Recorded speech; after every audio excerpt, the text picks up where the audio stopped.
Passou a infância ouvindo clarinete tocado pelo avô e se tornou um dos maiores compositores da música popular brasileira. Ícone das rodas de samba da cidade, a nossa entrevista hoje é com Moacir Luiz.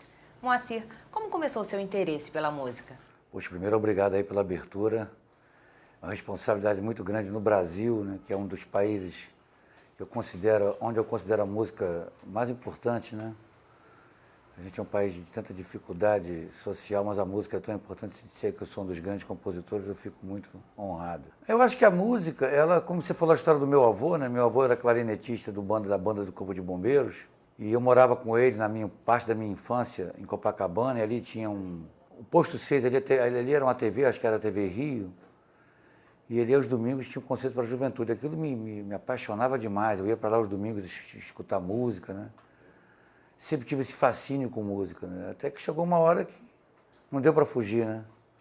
Eu pensava em coisa ligada à arte, eu queria ser escritor, desenhista, eu nunca quis ser engenheiro, nunca pensei nessa coisa. Eu não tenho carro, não dirijo. Meus brinquedos de infância possivelmente era coisa ligada a papel, caneta ou música, né?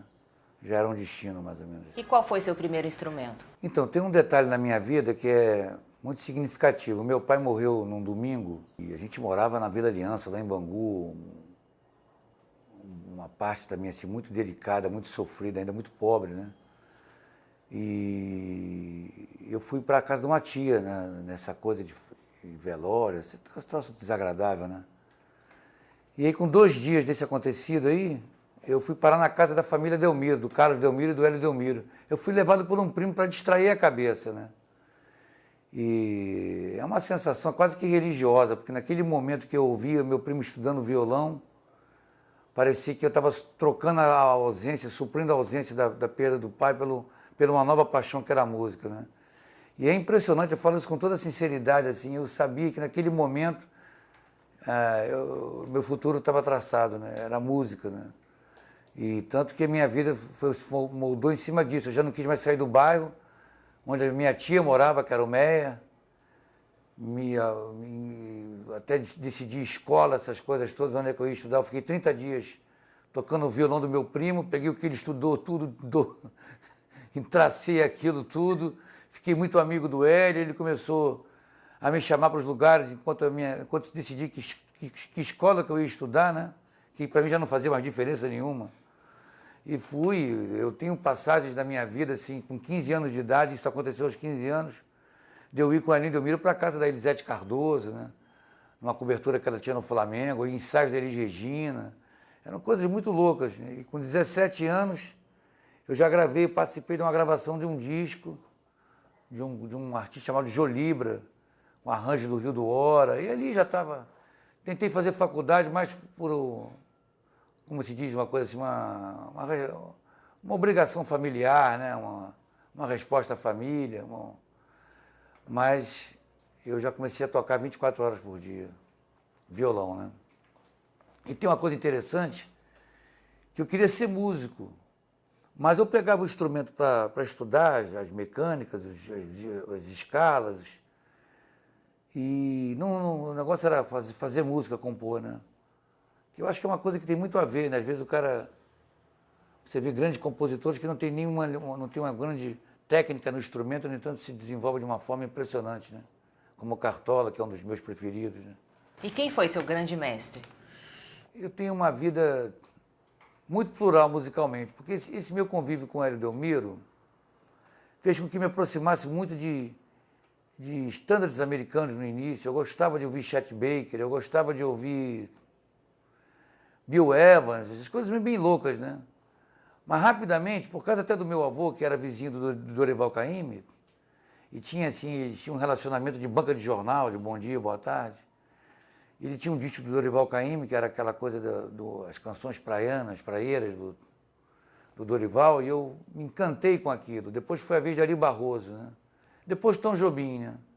Aí a vida foi ficando profissional, fui buscando novas referências, aí foi entrando o samba, Cartola, Nelson Cavaquinho, Paulinho da Viola, coisas muito antigas, Elton Medeiros, né? As velhas guardas todas com quem eu tenho hoje um convívio muito estreito, né? Depois que eu fui botando Porque as minhas primeiras músicas gravadas não foram por pessoas de samba, entende? Eu gravei com Elba Ramalho, em 84, com Nana Caymmi. A Nana Caymmi gravou umas 4 músicas minhas. Leila Pinheiro. Até o samba me levar de vez, porque eu fui levado pelo samba, mas pelo amor à cidade, entende? Essa coisa de frequentar os ambientes de samba por causa da cidade.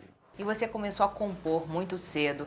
Qual a importância para você do artista, do músico, estar escrevendo as partituras, as letras, para que elas não sejam perdidas, né? Pois muitas, inclusive nas rodas de samba, tem muito improviso, muitas músicas que foram ficando aí pelo caminho. Tem uma coisa engraçada que eu fui aprendendo no samba, primeiro aquela voz de pastora, aquela voz fininha, né? Que tem. Marisa Monte, quando grava com a velha guarda da Portela, ela usa muitas vozes da Surica, da falecida Tia Doca, que eu conheci muito. Essas pastoras me simbolizam, é um puro pensamento meu, não é uma teoria, não é uma coisa, uma ciência exata, né?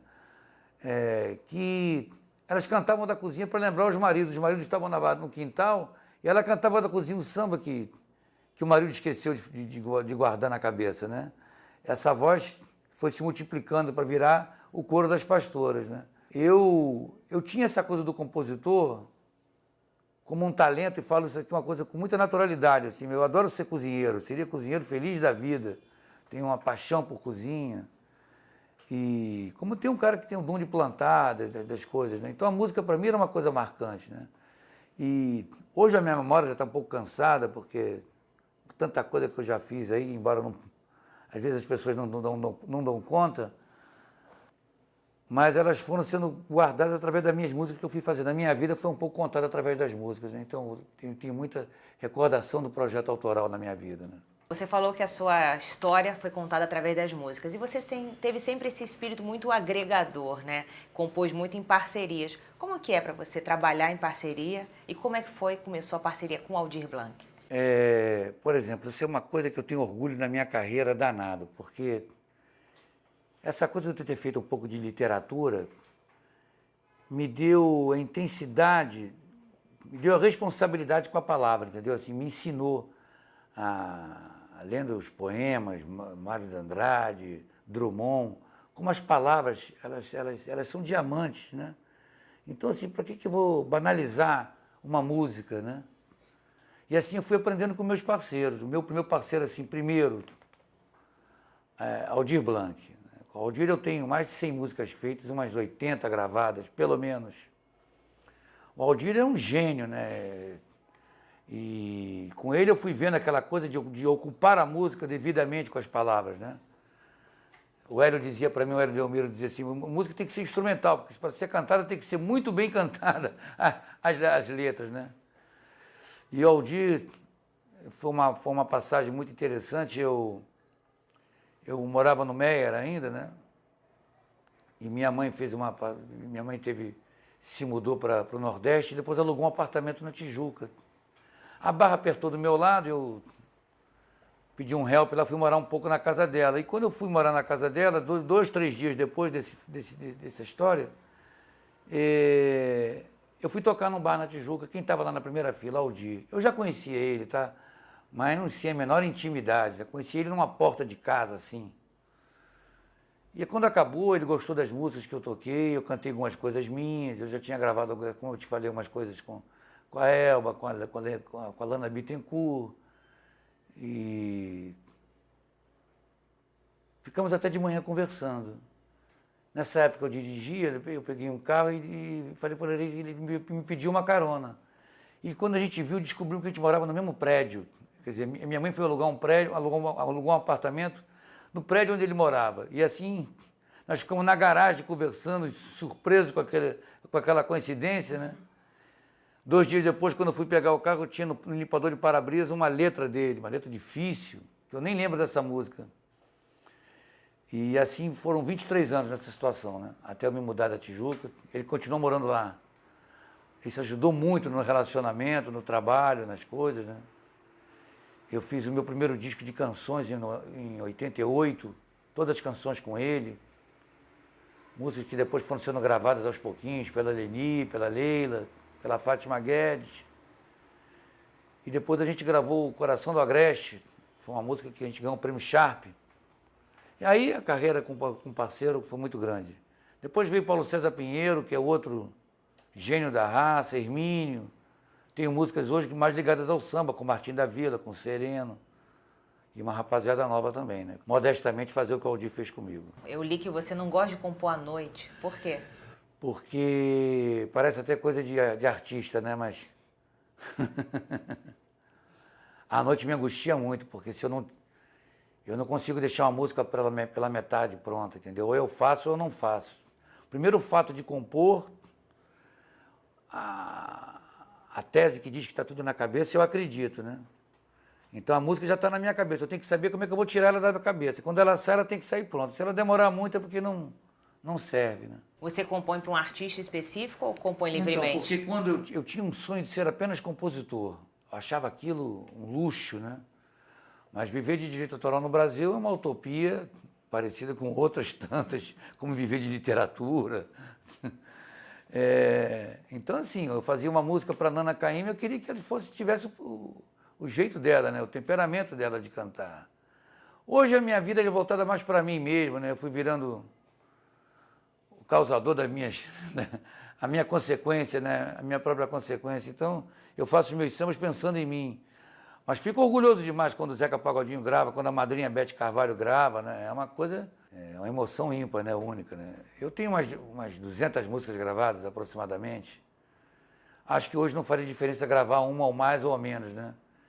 E nem vejo hoje o mercado de música, de rádio, tão sincero com a música brasileira como existe de autores de qualidade que poderiam estar tocando normalmente nas rádios. Então eu não me ocupo muito mais dessa coisa de ter um timbre radiofônico, né? Eu me preocupo mesmo com a sinceridade do trabalho, né? Dá para entender do que eu estou falando? Claro. E como o samba entrou na sua vida? Então, antes você me perguntou um negócio que é o seguinte.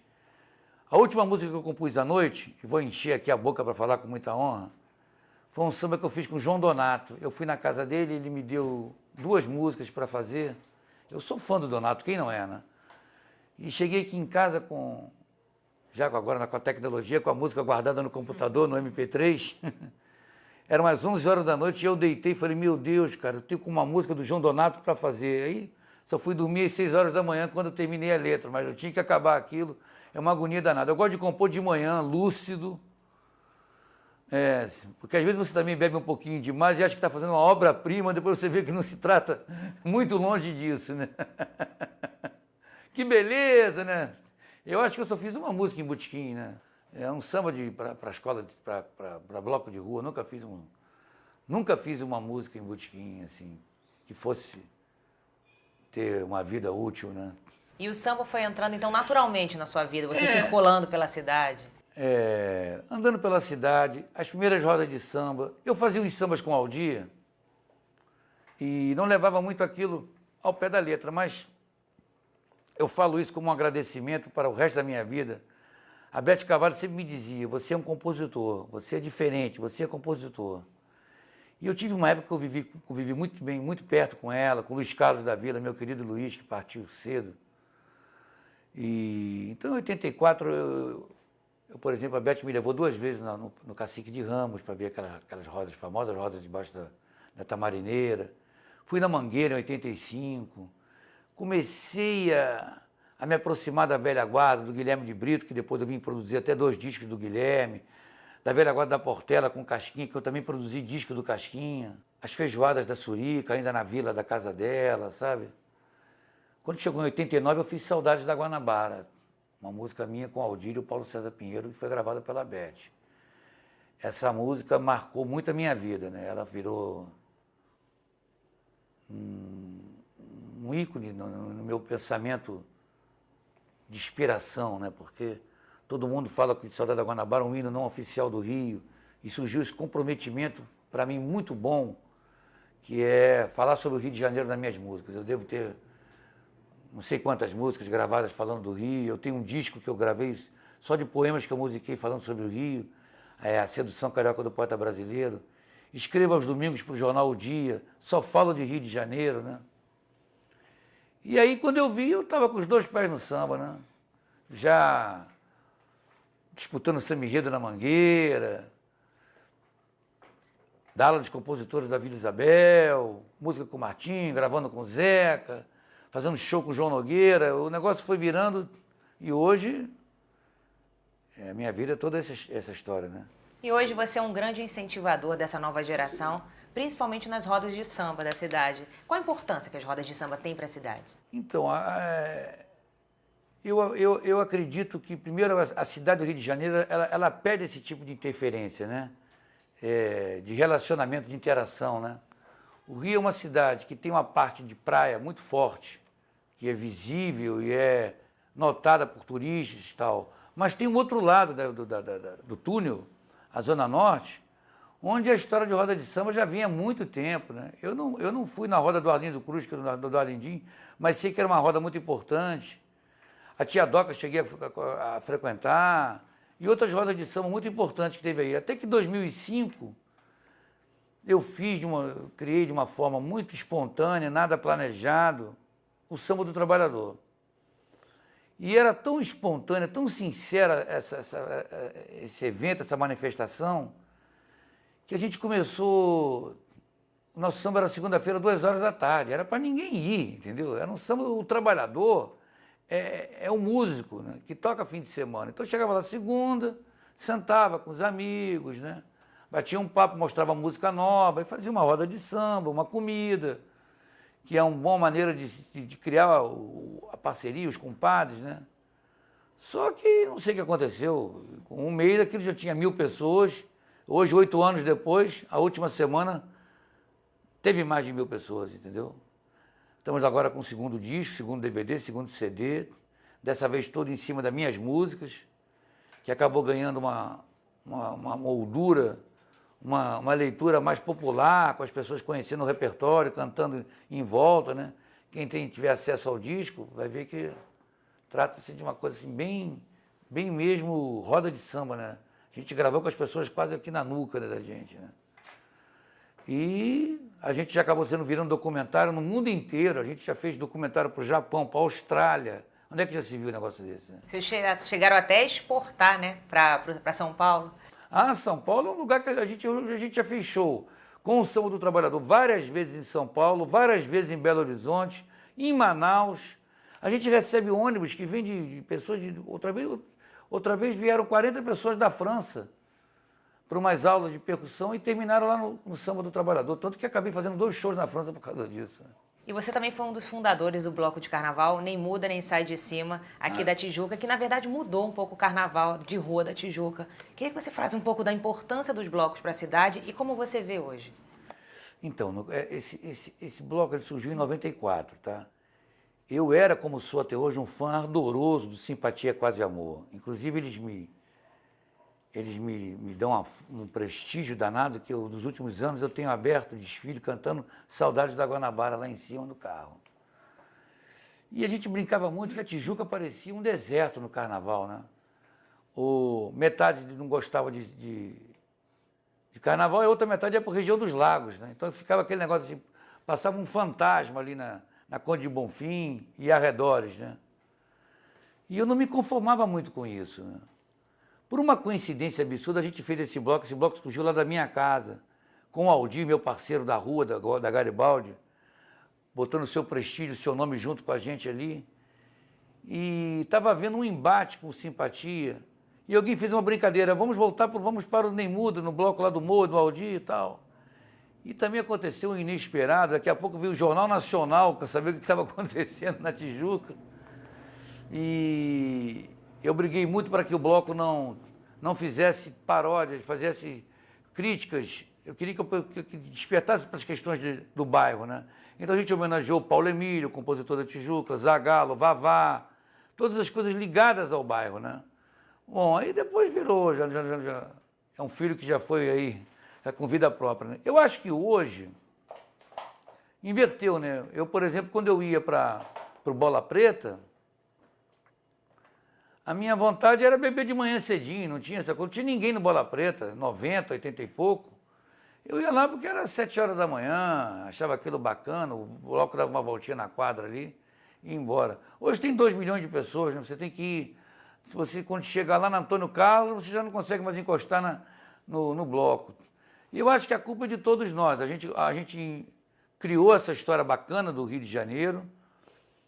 Sou a favor que todo mundo faça bloco o tempo todo, mas podia fazer o bloco com uma estrutura menor. O cara faz um caminhão de som que dá para ouvir quilômetros de distância, vai todo mundo. Tem que fazer um bloco pequeno, como eram antigamente os blocos, para que todo mundo se manifeste, brinque um pouco, né? E dê uma privilegiada no seu bairro. Eu acho que isso é muito bacana, entende? É uma forma de você homenagear o lugar que você está vivendo, a sua comunidade. A palavra comunidade fica restrita às zonas carentes apenas, mas comunidade é tudo aqui. A gente tem a comunidade da Glória, né? Onde eu moro, que aqui tem o Badalo da Glória, sei lá como é que é o nome do bloco. Eu sempre dou uma passadinha para pelo menos dar uma prestigiada no bairro, né? E outra ícone da cultura carioca são os botequins, que também vem mudando, né, na cidade. Cada vez mais as filiais de botequins, até de outros estados, estão chegando. O que você acha dessa disputa, se existe disputa ou não? Então, olha, isso é uma coisa interessante, o botequim. Eu sempre falei há anos, eu já escrevi 3 livros sobre o botequim, né? Eu sempre falava nas minhas conversas no bar que o botequim para mim era igual o Pão de Açúcar, entendeu? O cara vem ao Rio de Janeiro, ele tem que conhecer o botequim igual quer conhecer o Cristo Redentor, né? Eu tive a oportunidade de, por causa de música, viajar a alguns lugares.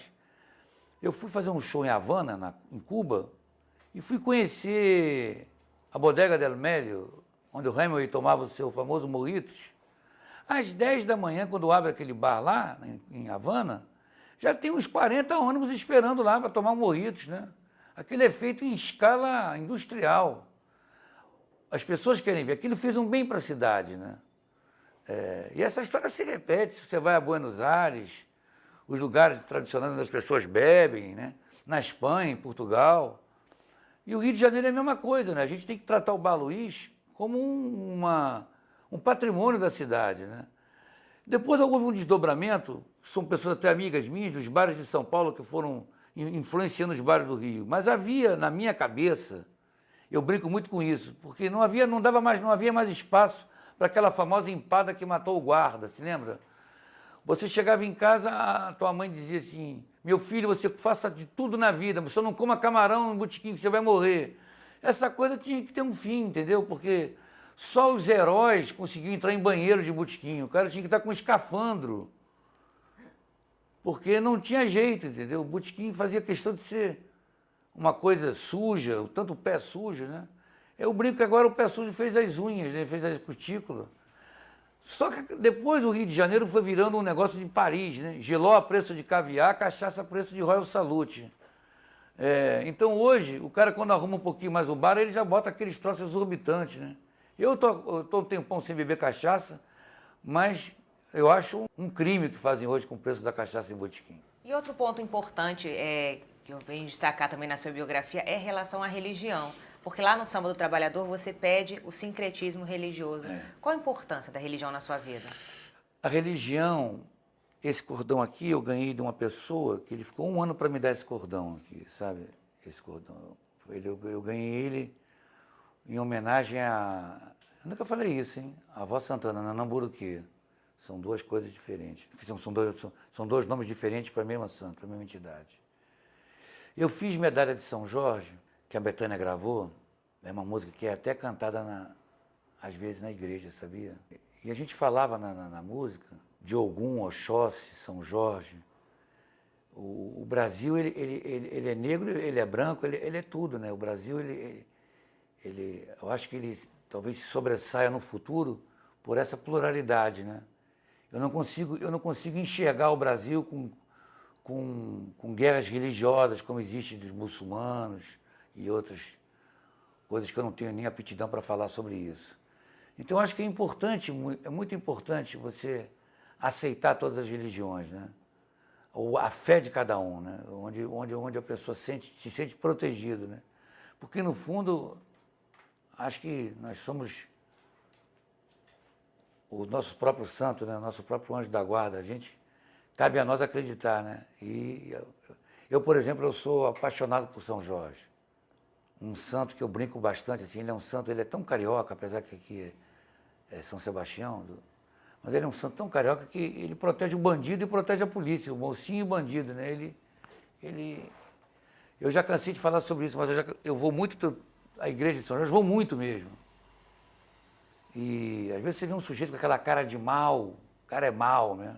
Mas está lá na igreja, se chama Jorge, a mãe botou o nome dele de Jorge, parto difícil. Né? E é um santo quase sambista, né? Porque a maioria dos sambistas todo tem mundo culto a São Jorge. É um santo danado, né? Eu tenho algumas músicas que falam de São Jorge, até veladamente eu estou falando sobre ele ali, né? Você acha que ele é o santo mais presente nas músicas cariocas? Talvez seja, né? Ainda mais o Zeca agora gravando sempre coisas dele, né? Eu ia muito a Quintino, né? Na igreja de Quintino. Depois eu passei a frequentar a igreja do Campo de Santana. Mas a primeira vez que eu entrei no Campo de Santana, eu me lembro de ter chorado muito, porque o cavalo, né? Muito grande, né? Bonito, né? Aquela onde ele bota o pé ali, o arreio, sei lá como chama. Muito bonito, né? E eu agradeço muito. Eu fui criado com meu avô num santo na porta, a gente tinha que agradecer quando chegava bem e pedir proteção quando saía, né? E é isso aí, vai se estendendo, né? A fé, a paixão, né? Eu peço muito, às vezes eu vou muito lá na igreja, né?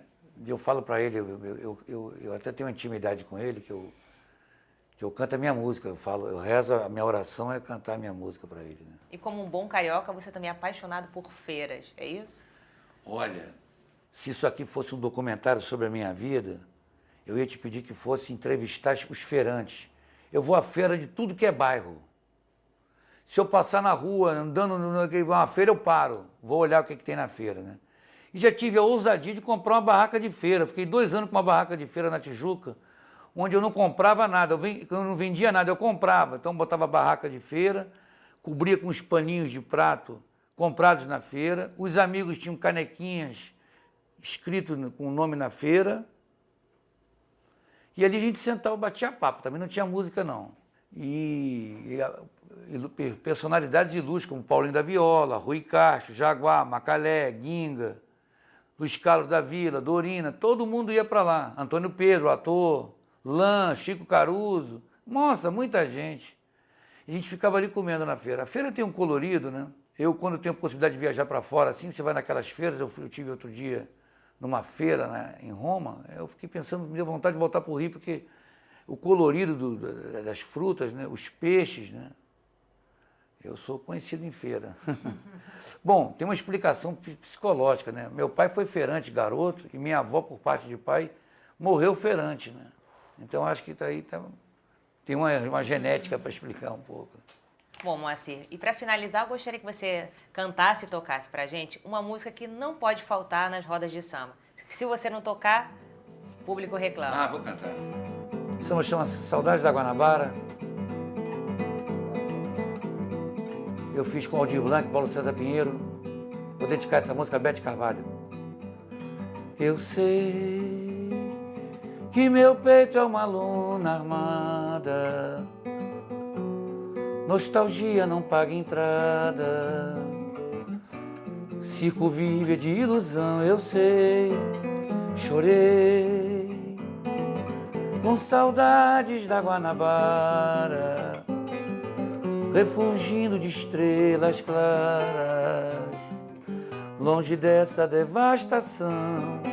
E então armei piquenique na mesa do imperador, e na vista chinesa solucei de dor pelos crimes que rolam contra a liberdade.